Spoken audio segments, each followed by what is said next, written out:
அதெல்லாம் கேள்வியே கேட்காத. லெஃப்ட்ல ஒரு ஐடி எடு, ரைட்ல ஒரு ஐடி எடு, 600 ரூபாய் பேர் மேட்ச் பண்ணு. அந்த பேர் மேட்ச் உங்களுக்கு இன்கமா வருதா பாரு. 2% டிடிஎஸ் போட்டோம். அதிகபட்சமா ரிஸ்க் எவ்வளவுப்பா? நான் இந்த பிசினஸ் ஜாயின் பண்ணிட்டேன், 4500 ரூபாய் பே பண்ணிட்டேன். எனக்கு தேவையான நாப்கினை நான் வாங்கிட்டேன். எனக்கு தேவையான 2 ஃப்ரெண்டை நான் ரெஃபர் பண்ணிட்டேன். அந்த ரெஃபர் பண்ண டைல் வரணும் ஃபர்ஸ்ட் வாட்டிக்கு மட்டும். இப்ப இங்க 4500, இங்க 4500, மொத்தமா 9000 ரூபாய்க்கு பிசினஸ் பண்ணிருக்கேன். இப்ப வெயிட் பண்ணு. வெயிட் பண்ண உடனே உங்களுக்கு 2% டிடிஎஸ் போவா 600 ரூபாய் உங்க பணம் வந்துருச்சா? போங்க, அந்த பணத்தை எடுங்க. அந்த பணத்தை எடுத்து உங்களுக்கு தேவையானதை வாங்குங்க. அப்ப முடிவு பண்ணுங்க. 9000 ரூபாய் டர்ன் ஓவர் கொடுத்ததுக்கு கொடுத்த கமிஷன் எத்தனை லட்சம் ரூபாய் கொடுத்தாலும் கொடுப்பாங்களா? இங்க இந்த கம்பெனில அது கிடையாது. அது மட்டும் இல்ல, இங்க சம்பாதிச்சவங்களை கண்ணு முன்னாடி பார்க்கலாங்க. மத்த கம்பெனில பார்க்க முடியாது. எவ்வளவு டெஸ்டிமோனியல்ஸ். இன்னைக்கு நீங்க ஒரு வீடு எடுத்துக்கிட்டீங்கன்னா நெட்வொர்க் மார்க்கெட்டிங் 95 இந்தியாவில் நடக்குது. எத்தனை பேர் சம்பாதிக்க வச்சிருக்காங்கன்னு போய் கேட்டு பாருங்க. இன்னைக்கு ஆக்சிஸ் இந்தியாவோட பிளஸ் என்ன தெரியுமா? இங்க நிறைய பேர் ஜெயிக்கலன்னு சொல்லுவாங்க. ஆனா அந்த ஜெயிக்காத கூட சம்பாதிச்சிருப்பான். இன்னைக்கு மத்த நெட்வொர்க் மார்க்கெட்டிங் போனீங்கன்னா 10 வருஷம் 15 வருஷம் என்னையா சம்பாதிச்சுன்னு கேட்டா 10,000 5,000 வாங்க. ஆனா ஆக்சிஸ் இந்தியால தெருவுக்கு ஒருத்தர் எவ்வளவு பாடி சம்பாதிச்சனா அவரோட பொட்டன்ஷியலோட கம்மியா இருக்கும். பட் அவரை 10,000 20,000 சம்பாதிச்சிருப்பார், போட்ட காசு எடுத்துட்டு. அந்த மாதிரி ஒரு நார்மல். அப்ப சில பேர் இத புரிதல் இல்லாம பண்றவங்க அது இருக்கதானே செய்யும், இயல்பு தானங்க. நம்ம தாங்க ஃபீஸ் கட்டுறோம். நம்ம தான் ஃபீஸ் கட்டுறோம். நம்ம குழந்தைக்கும் அதே அங்க இருக்க 60 பேரண்ட்ஸும் ஒரே ஃபீஸ் கட்டுறாங்க, ஒரே டீச்சர், ஒரே ஸ்கூல். ஆனா ரிசல்ட் மட்டும் எப்படிங்க டிஃபரெண்ட் ஆகுது? அப்ப நம்ம என்ன பாக்குறோம்? எந்த ஸ்கூல்ல அதிகமான ரிசல்ட் வருது, அதே மாதிரி நீங்க இருக்கிற நெட்வொர்க் மார்க்கெட்டிங்ல அதிகமான ரிசல்ட் வரக்கூடிய கம்பெனி ஆக்சிஸ் இந்தியா. நான் ஆக்சிஸ் இந்தியா தான் பெஸ்ட்னு சொல்ல, ஆனா இருக்கிற கம்பெனி ஆக்சிஸ் இந்தியா தான் பெஸ்ட் ரிசல்ட் கொடுத்துட்டு சொல்றேன். ஏர்னிங் பாசிபிலிட்டி என்னங்க? ஏர்னிங் பாசிபிலிட்டி என்ன? பிசினஸ் கொண்டு வந்தவரு சம்பாதிச்சிட்டாரு, அவரு பிசினஸ் கொண்டு வந்தவரு சம்பாதிச்சிட்டாரு, நான் சம்பாதிச்சிட்டேன், நான் கொண்டு வந்தவங்க சம்பாதிச்சிட்டாங்க. ஃபர்ஸ்ட் இந்த மாதிரி ஸ்ட்ரக்சர்ல சம்பாதிச்சவங்கள ஏதாவது ஒரு நெட்வொர்க் கம்பெனில ஒரே ஸ்ட்ரக்சர்ல காமிங்க பாப்போம். இன்னைக்கு கடை கோடியில ஜாயின் பண்ணவங்களுக்கும் அதே கமிஷன், எனக்கும் அதே கமிஷன். எந்த கம்பெனியும் கிடையாது. நீங்க போய் எடுத்து பாருங்க. பேர் மேட்ச் பண்ண நெட்வொர்க் மார்க்கெட்ல அடிபட்டவங்களுக்கு தெரியும். ஃபீல்டுக்கு போய் அடிபட்டு உதப்பட்டு ஒரு சோப்பு வித்தா எனக்கு கிடைக்கிறது 30 பைசா. ஆனா வீட்டை விட்டு வெளியே வராத ஒரு டாப் லீடருக்கு கிடைக்கிறது 30 ரூபாய். ஆனா இங்க அந்த விஷயம் கிடையாதுங்க. சுரேந்தர் பிஓவிபியா இருந்தாலும் ஒரு நாப்கின் வித்தா 300 ரூபானா அதேதான் இன்னைக்கு ஜாயின் பண்ண போற அது நம்ம இருக்கும். இங்க யார் வேணா இந்த பிளான புரிஞ்சா பெரிய லெவல்ல வரலாங்க. யார் வேணா வரலாம், யார் வேணா எவ்வளவு பெரிய வேணா வரலாம். புத்தி யூஸ் பண்ணும். எனக்கு சூட் ஆகாது. எதுதான் சூட் ஆகும்? நமக்கு தான் எதுவுமே சூட் ஆகாது. நம்ம பிறக்கும் போதே நம்ம காலத்துக்கு ஏற்ற மாதிரி மாத்திக்கணுங்க. சூட்டான விஷயத்தான் பண்ணுவோம்னா நம்ம காலில் எழவே முடியாது. எழறதே நம்மளுக்கு சூட் ஆகாது. காலைல அப்படியே அலாரம் வச்சோம் எழுந்துருக்கீங்களா? இல்ல நான் சூட்டான விஷயத்தான் சார் பண்றேன். யாராவது ஒரு நபர் சொல்லுங்க இங்க இருக்க மனசாட்சியில கை வச்சு, சார் நான் எனக்கு சூட்டான விஷயத்த தவிர வேற பண்ண மாட்டேன்ட்டு. எல்லா சூட்டான விஷயத்தையும் பண்ணாம வாழ்க்கை மாறல. எனக்கும் சொல்றேன், ஆக்சிஸ் இந்தியா பிடிக்கல, பிடிச்ச மாதிரி மாத்திக்கிட்டேன், என் வாழ்க்கை மாறிடுச்சு. இதையும் பண்ணிக்கிட்டு தான் இருக்கும், சும்மாலாம் கிடையாது. இங்க இருக்க நிறைய பேரு நீங்க பண்ணிக்கிட்டு தான் இருக்கீங்க. வாழ்க்கை மாறிடுச்சா? மாறல. சூட்டான விஷயத்த வெளியே பண்ணிட்டு இருக்க சூட்டபிளா. ஆனா இங்க வாழ்க்கை மாறுது. டைம் இல்ல. தயவு செய்து அந்த வார்த்தையை சொல்லாதீங்க. கையெடுத்து கும்பிடுறேன். டைம் இல்ல அப்படின்னு சொல்லாதீங்க. ஏன்னா உங்களுக்கும் சரி, எனக்கும் சரி, தெருவுல இருக்க நபர்களுக்கும் சரி, கடவுள் 24 மணி நேரம் பர் டே தான் கொடுத்துருக்கு. 24 hours in a day. யாருக்கும் கம்மியா ஜாஸ்தியா கொடுக்கல. கடவுளை பழிக்காதீங்க. நோ டைம்ட்டு. அந்த டைம்ல தான் அவர் அம்பானி ஆயிருக்காரு. அந்த டைம்ல தான் ஒருத்தர் படிச்சு ஸ்டேட் ஃபர்ஸ்ட் ஆயிருக்கான். அந்த டைம் தான் ஆக்சிடென்ட் ஒருத்தர் ஜெயிச்சிருக்கான். நம்ம ஏதோ ஒருத்தர் தப்பு பண்ணிருக்கோம். உங்க டைம் நல்லா இருக்கிறது தான் ஆக்சிஸ் இந்தியா உங்ககிட்ட வந்திருக்கு. உங்க டைம் நல்லா இருக்கிறது தான் ஆக்சிஸ் இந்தியா உங்ககிட்ட வந்திருக்கு. இதை உணரணும். ஒரே விஷயம் சொல்றேன். இன்னைக்கு என்னங்க கிறிஸ்மஸ்? கிறிஸ்மஸ்னா என்ன? எனக்கு தெரிஞ்சதுல சொல்றேன், இது சரியா தப்பான்னு தெரியல. கிறிஸ்து வந்து இன்னைக்கு, அதாவது ஜீசஸ் வந்து இன்னைக்கு பிறந்திருக்காரு. அப்ப எல்லா மக்களும் ஏன் கொண்டாடுறாங்க? ஜீசஸ் பிறந்துட்டாரு, என் வாழ்க்கையை மாத்திடுவாரு, என் வாழ்க்கை இதுக்கப்புறம் மாறிடும், சந்தோஷப்படுறாங்க. நான் கேட்கிற ஒரே கேள்வி, இந்த வருஷம் இல்ல போன வருஷம் கிறிஸ்துமஸ் வந்துச்சா இல்லையா? எத்தனை பேரோட வாழ்க்கை மாறிச்சு? அப்ப என்ன அர்த்தம்? கடவுள் மாத்தத்துக்கு ரெடியா இருக்காரு. யார் கடவுளை உணர்றீங்க? இதே போன வருஷம் சாதாரணமா இருந்த நபர் கடவுளை உணர்ந்திருந்தாருன்னா போய் வேலை பார்த்திருப்பாரு. வேலைதான் கடவுள், வேலைதான் கடவுள், வேலைதான் கடவுள், வேலைதான் கடவுள் நினைச்சவரு வேலை பார்த்து இன்னைக்கு வாழ்க்கையை மாத்தி அதே சர்ச்சுக்கு கார்ல போயிருப்பாரு. கடவுளுக்கு நன்றி சொல்லியிருப்பாரு. ஆனா அத புரியாத நபர்கள் இன்னும் அதே மாதிரி இருப்பாங்க. அப்ப டிஃபரெண்ட் இருக்குல்ல. அப்ப இந்த புரிதல் தானங்க முக்கியம். எதை பண்ணணும்னு தெரிஞ்சாதானங்க வாழ்க்கை மாறும். அவரு குடுக்கறதுக்கு பிளஸ் பண்றதுக்கு ரெடியா இருக்காரு. இந்த உலகத்துல இருக்க எல்லா விஷயத்தையும் அவர் குடுக்கறதுக்கு ரெடியா இருக்காரு. எடுக்கிறதுக்கு நம்ம ரெடியா இருக்கணும்ல. அதுக்கு என்ன பண்ணணும்? உழைப்புன்ற விஷயத்தை எடுக்க முடியும். உழைக்கணும்ல. அப்ப டைம் இல்லைன்னு சொல்லாதீங்க. உழைங்க, உங்க வாழ்க்கை மாறும். சோ காசு இல்ல ஆக்சிஸ் இந்தியால ஜாயின் பண்றதுக்கு. இந்த மாதிரி சொல்றவங்களை பார்த்தேன்னா நான் கையெடுத்து கும்பிட்டு வந்துருவேன். ஏன் உங்க வாழ்க்கையை மாற்றத்துக்கே காசு இல்லைன்னா இதெல்லாம் வந்து உங்களை அவாய்ட் பண்றதுக்கான வார்த்தைகள். காசு இல்லாம நம்ம இருக்கோம். யார்கிட்ட காசு இல்லை சொல்லுங்க? இங்க இருக்க எல்லாருக்கிட்டையும் காசு இருக்குங்க. எதுக்கு வச்சிருக்கோன்றதுதான் முக்கியம். காசு இல்லைன்னு தயவு செய்து சொல்லாதீங்க. ஆக்சிஸ் இந்தியா காசு இல்லை அப்படி சொல்லுங்க. மீட்டிங்க்கு காசு இல்லை அப்படி சொல்லுங்க. ட்ரைனிங்க்கு காசு இல்லை அப்படி சொல்லுங்க. ஆனா காசு இல்லைன்னு சொல்லாதீங்க. அந்த காசு உங்ககிட்ட வரவே வராது. அவர் வாழ்க்கையை மாற்றத்துக்கு காசு இல்லைன்னு சொல்றாருங்க. அப்புறம் எப்படிங்க வாழ்க்கை மாறும்? அதை அவருக்கு புரிய வைக்கணும். சார் என் ஃபேமிலில இருந்து சப்போர்ட் பண்ணல சார். எதுக்கு சப்போர்ட் பண்ணணும்? இங்க என்ன இருக்குது? ஐடி போடுறதுக்கும் 4 பேர்ட்ட பேசுறதுக்கும் என்ன சப்போர்ட் பண்ணணும்? எல்லா வீட்லயும் சப்போர்ட் பண்ணி தான் ஜெயிச்சாங்களா? இன்னைக்கு 3 மணி நேரம் படம் பாக்குறோம். அந்த படத்திலேயே என்ன கேக்குறீங்க? ஹீரோ வரணும், ஹீரோ பொண்ணை பார்க்கணும், அந்த பொண்ணு அவரை பிடிக்கலன்னு சொல்லணும், அதுக்கப்புறம் அந்த பொண்ணுக்கு முன்னாடி அவர் வாழ்ந்து ஜெயிச்சு காமிக்கணும், அவங்க அண்ணன் வந்து அடிக்கணும், அதுக்கப்புறம் வரணும், ஒரு லவ் சாங் இருக்கணும், ஒரு டிவியட் இருக்கணும், ஒரு கலாய்ப்பு இருக்கணும், காமெடி இருக்கணும். இப்படிலாம் இருந்தா அதுக்கு பேர் படமா 3 மணி நேரம் ஓடுமா? ஆனா இவங்க வாழ்க்கையில மட்டும் எதுவுமே இருக்க கூடாதான். நேரா வருவாரா, ஆக்சிடென்ட்ல ஜாயின் பண்ணுவாரா, ஜெயிச்சிருவாரா, கார் வாங்கிடுவாரா, அப்படியே போய் குழி நோண்டி பச்சு 10 வாரம். இது ஏத்துக்க முடியுமா? நீங்க சொன்னா சுவாரஸ்யம் இருக்காரா? தயவு செய்து சிந்திங்க. வரணும். சப்போர்ட் பண்ணக்கூடாது. சப்போர்ட் பண்ணாத இடத்துல இறங்கி அடிச்சு ஜெயிச்சு காலரை தூக்கி விட்டு வாழ்ந்து காமிக்கிறேங்க. நாங்க காமிக்கலையா? யார் சப்போர்ட் பண்ணலாம் கவலை இல்ல. எனக்கு நான் தான் துணை. எனக்கு நான் சப்போர்ட் பண்ணுவேன். இன்னைக்கு நான் வேலை பார்ப்பேன். ஜெய் பண்ற எண்ணம் இருந்துச்சுன்னா உங்களை யாரும் அழிக்க முடியாது. நிழல் கூட வெளிச்சம் வந்தா உங்களை விட்டு போயிடும். உங்க மனசு உங்களை விட்டு என்னைக்கும் போவாது. உங்க கூடிய நிற்கும். கான்பிடன்ட் இங்க வைங்க. கம்பெனி ஸ்டெபிலிட்டியா இருக்குமா? 8 வருஷத்துக்கு அப்புறம் இந்த கேள்வியை கேட்கறாங்கன்னா நான் சிரிக்கணும். ஆக்சிஸ் இந்தியால ஜாயின் பண்ண புதுசுல எங்களை கேட்டாங்க. சரி ஓகே, தோல்ல தூக்கி ஓடணும், ப்ரூவ் பண்ணிட்டோம். இதுக்கப்புறம் கேள்வி கேட்கறோம். நம்ம 4500 ரூபாய்க்கு இந்த கேள்வியா? 4500 ரூபாய்க்கு இவங்க கூட 4500 ரூபாய்க்கு கம்பெனி 3 எடுத்து ஓடுவாங்களா? கம்பேரிங் அதர் கம்பெனிஸ் கம்பேர் பண்ணிட்டோம். அதுக்கு உங்களுக்கு என்ன இருக்கணும்? நாலேஜ். இப்போ நான் சொல்லித்தர விஷயத்த புரிஞ்சுங்க. நான் ஏர்செல் கம்பெனில சிம் விற்க போறேன். எனக்கு என்ன தெரிஞ்சிருக்கணும்? ஏர்செல் கம்பெனியோட பிளஸ் தெரிஞ்சிருக்கணும். மத்த ஏர்டெல், வோடோபோன், யூனினார் இந்த கம்பெனியோட மைனஸ் தெரிஞ்சிருக்கணும். ஆனா இப்ப பிரச்சனை என்னன்னா ஏர்செல் கம்பெனியோட மைனஸ் எல்லாம் தெரிஞ்சு வச்சுக்கிறது, மத்த கம்பெனியோட பிளஸ் எல்லாம் தெரிஞ்சு வச்சா நான் வியாபாரம் பண்ண முடியுமா? எல்லா கம்பெனியும் மைனஸ் இருக்கும், எல்லா கம்பெனியும் பிளஸ் இருக்கும். வியாபாரம் பண்ணணும்னா நீங்க தெரிஞ்சிருக்கணும். வியாபாரத்துக்கு அழகே ஒரு சின்ன லாஜிக் தாங்க. இந்த வே ஆஃப் பிரசன்டேஷன் தாங்க. ஒரே ஒரு விஷயம் எனக்கு பிடிச்ச ஒரு ஸ்டோரி. அம்பானி வந்து ரத்தன் டாடா வந்து சால்ட் வந்து உள்ள வராரு. சால்ட் கொண்டு வந்து ஒரு பையன் வந்து அந்த பிசினஸ் டெமோ கொடுக்குறாங்க. ஏர்போர்ட்ல வச்சு அவர் டைம் வாங்கி கொடுக்குறாங்க. 3 மினிட்ஸ்ல சொல்லணும்ன்றாங்க. அவர் இந்த சால்ட் எல்லாம் சொன்ன உடனே அவருக்கு என்னன்னா பெரிய பெரிய ப்ராடக்ட், அவரோட ப்ராடக்ட் எல்லாமே வந்து கொஞ்சம் காஸ்ட்லியான ப்ராடக்ட். இந்த ப்ராடக்ட்ஸை பார்த்தோன்னா அவருக்கு ஐடியா வரல, வேணான்ட்டாரு. இது வந்து ரொம்ப லோ பட்ஜெட்டா இருக்கு, ஒர்க் பெருசா இருக்கு, ப்ராஃபிட் கம்மியா இருக்கு, வேணான்ற மாதிரி ஒரு பிளான் பண்ணாரு. ஆனா அப்போ 1 நிமிஷம் டைம் கொடுங்கன்னு அவர் சொன்னது என்னன்னா, சார் டாட்டாவோட மோட்டோ என்ன சார்? இன்னைக்கு இந்தியால இருக்க ஒவ்வொரு குடும்பத்திலும் சாமானிய வீட்டுல கூட திரும்பி பார்த்தா டாடா ப்ராடக்ட் இருக்கணும்னு நம்ம ஆசைப்படுறோமா இல்லையா?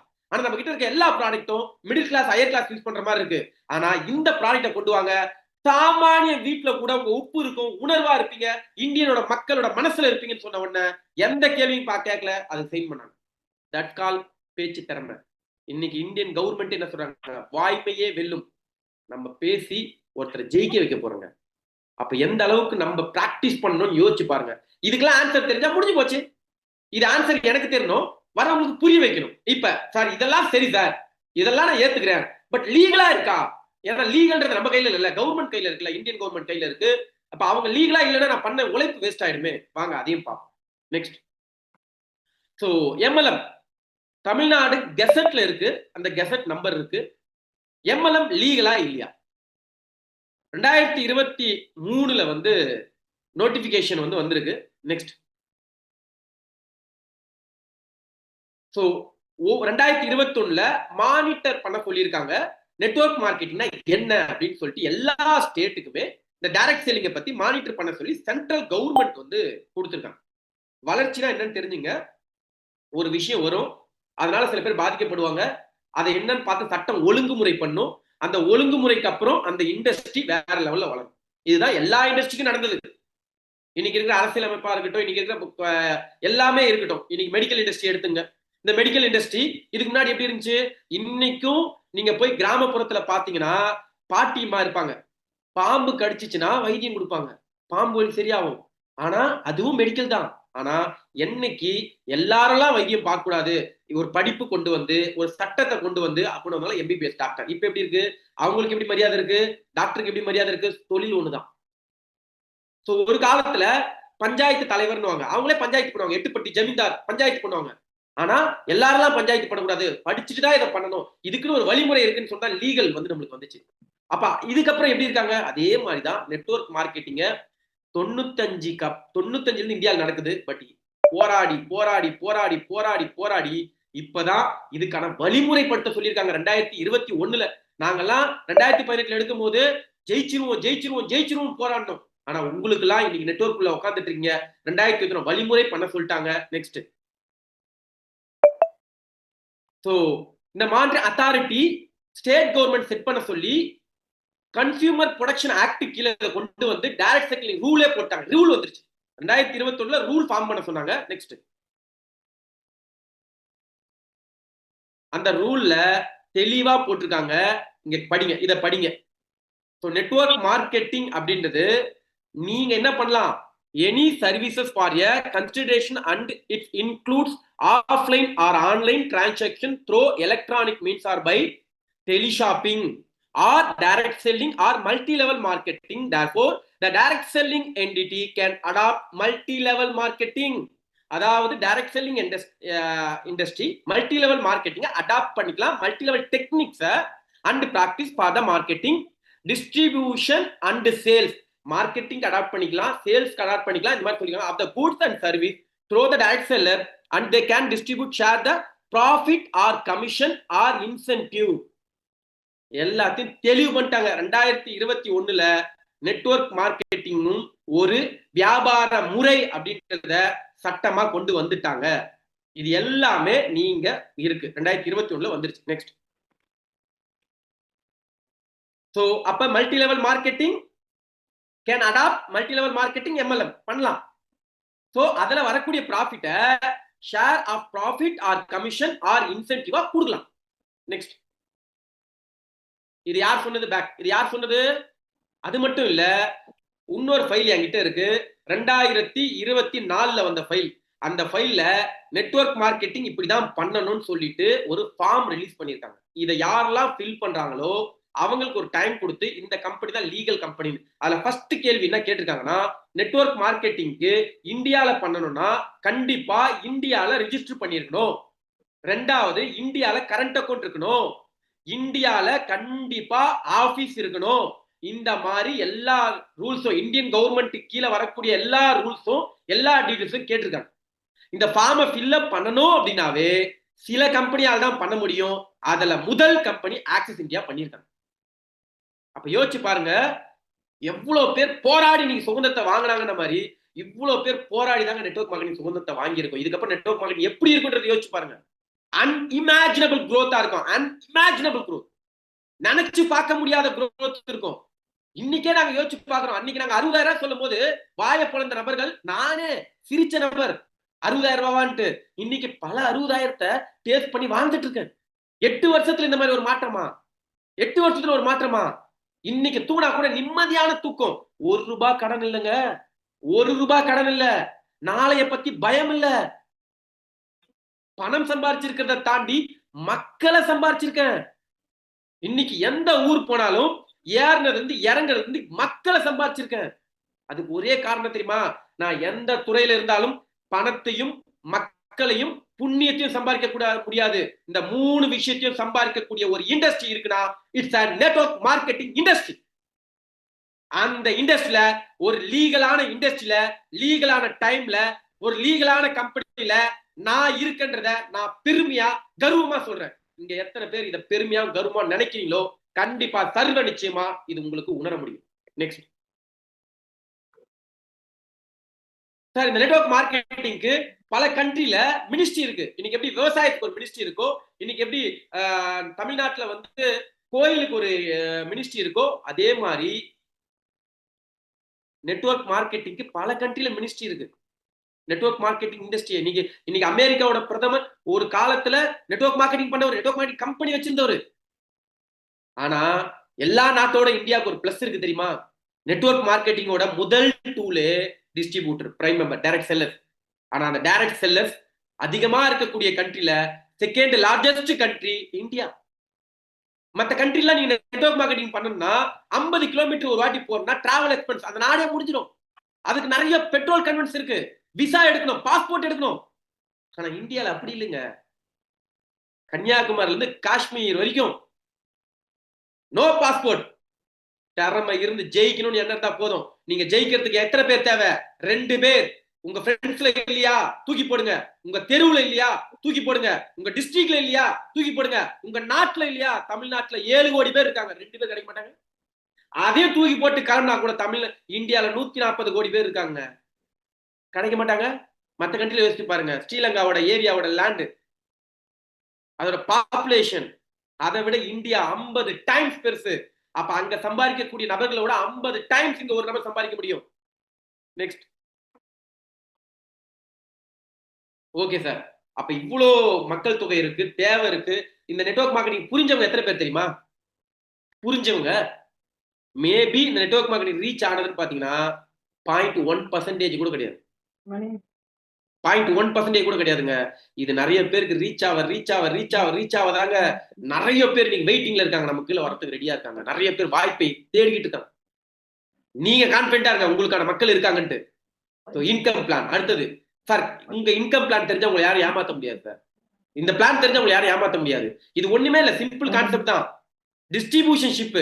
நான் போய் ஆச்சி கம்பெனில, ஆச்சி கடையில ஒரே ஒரு ஆச்சி மசாலா வாங்கினா 10 ரூபாய்க்கு கொடுப்பாங்க. இப்ப எனக்கு ஆசை ஆச்சி மசாலாவை நான் பிசினஸா பண்ணணும். அப்ப 5 லட்ச ரூபாய் டெபாசிட் கட்டணும். எனக்கு 5 லட்ச ரூபாய்க்கு சரக்கு கொடுத்துருவாங்க. நான் 5 லட்ச ரூபாய் சரக்கு வாங்கி வச்சுக்கிட்டு டெய்லி குழம்பு ஆக்கிட்டு இருந்தேன்னா 6 மாசத்துல எக்ஸ்பைரி ஆயிடும், இல்ல 1 வருஷத்துல எக்ஸ்பைரி ஆயிடும். எத்தனை வருஷத்துக்கு நான் 20 வருஷத்துக்கு சாப்பிட முடியும் குழம்பு வச்சு.